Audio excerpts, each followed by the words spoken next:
सगळ्यांना जय जिनेंद्र। सगळ्यांचं ह्या नमोकार तीर्थावर हार्दिक स्वागत, अभिनंदन। आता गुरुदेवांचा आशीर्वाद पण तुम्हाला भेटला, आपले डीए सरांचं पण सगळं उद्बोधन तुम्ही ऐकलं, इथले चेअरमनांचं पण ऐकलं। आता मी तुम्हाला नमोकार तीर्थाबद्दल थोडी माहिती देणार आहे की नमोकार तीर्थ गुरुदेवांनी आत्ताच सांगितलं की हे नमोकार तीर्थ नुकतंच नवीन तीर्थ निर्माण सुरू झालेलं आहे। अवघ्या 8 ते 10 वर्षात इथं खूप मोठं निर्माण कार्य झालेलं आहे। इथं 2 भोजनशाळांचं निर्माण कार्य पूर्ण झालेलं आहे। साधूंच्या साधण्यासाठी, ध्यान धारणेसाठी एक ध्यान मंदिराचं निर्माण कार्य पूर्ण झालेलं आहे।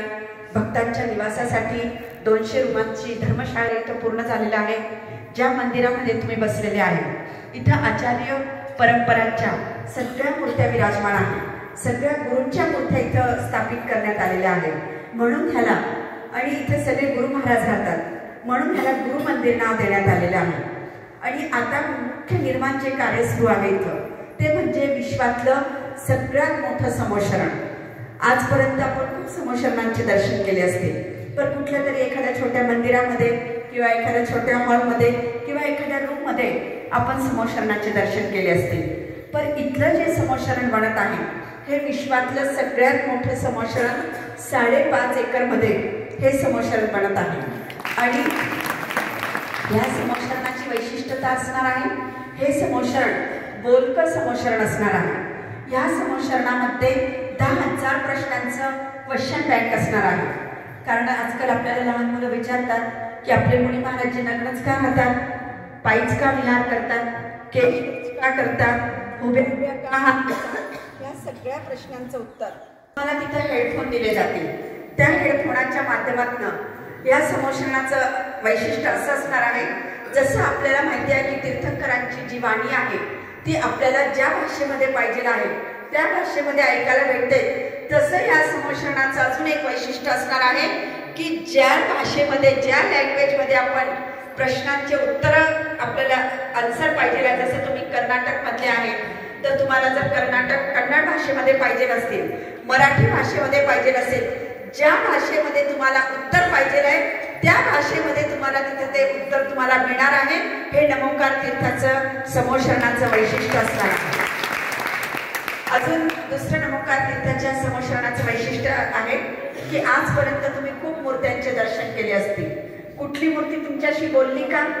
नाही बोलली असेल, पण नमोकार तीर्थाच्या समोशरणाचं दुसरं वैशिष्ट्य असणार आहे की इथल्या ज्या 5 परमेष्ठींच्या 5 मूर्त्या आहेत, अरिहंत, सिद्ध, आचार्य, उपाध्याय, सर्वसाधारण, ह्या मूर्त्या जसं तुम्ही अरिहंतच्या मूर्तीजवळ गेले, नमो अरिहंतानं म्हटले, तुमची दृष्टी आणि अरिहंत मूर्तींची दृष्टी जशी मिळाली तर ती अरिहंतची मूर्ती तुम्हाला अरिहंतची पूर्ण माहिती देणार की मी अरिहंतची मूर्ती आहे, माझे 46 मूलगुण असतात, माझे 4 घातीय कर्म नष्ट झालेले आहेत, माझे अनंत चतुष्टय असतात।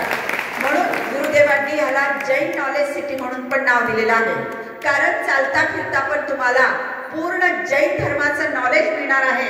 म्हणून गुरुदेवांची जी संकल्पना आहे जैन नॉलेज सिटी म्हणून तुम्हाला प्रत्येक येणाऱ्या लहान मुलांना असो, मोठ्यांना असो, सगळ्यांना इथं चालता फिरता पण जैन धर्माचं नॉलेज मिळणार आहे।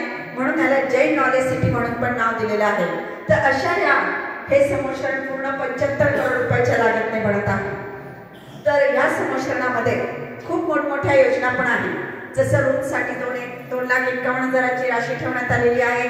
मानस्तंभांच्या मूर्त्यांसाठी बसवणे, मानस्तंभांच्या मूर्त्यांसाठी 1.25 लाख रुपयाची रक्कम ठेवण्यात आलेली आहे। मोठ्या मोठ्या मूर्त्यांसाठी 5,55,000ची रक्कम ठेवण्यात आलेली आहे। पण गुरुदेवांची भावना आहे की ह्या समोशरणामध्ये प्रत्येकाचा काही ना काहीतरी वाटा, काही ना काहीतरी छोटंसं योगदान मिळालं पाहिजे, म्हणून सगळ्यात छोटी एक रक्कम ठेवण्यात आलेली आहे, ती म्हणजे 11,000 रुपयाची रत्नमूर्ती। कारण आपण जैन धर्मामध्ये जन्मलेलो आहे तर प्रत्येकाची भावना असते की आपण कुठे ना कुठेतरी मूर्ती स्थापित करावी।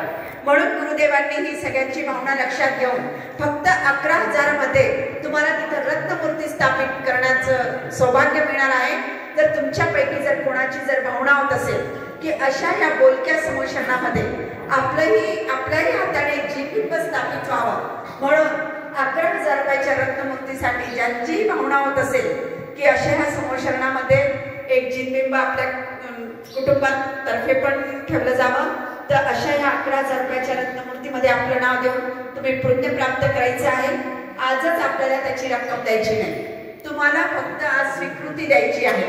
घरी गेल्यानंतर तुमच्याकडे ज्यावेळी रक्कम जमा होईल, तुम्ही जर एक छोटासा गुल्लक म्हणून डब्बा तयार केला आणि त्याच्यात रोज जर 10-20 रुपये टाकायचे, किती टाकायचे आपल्याला?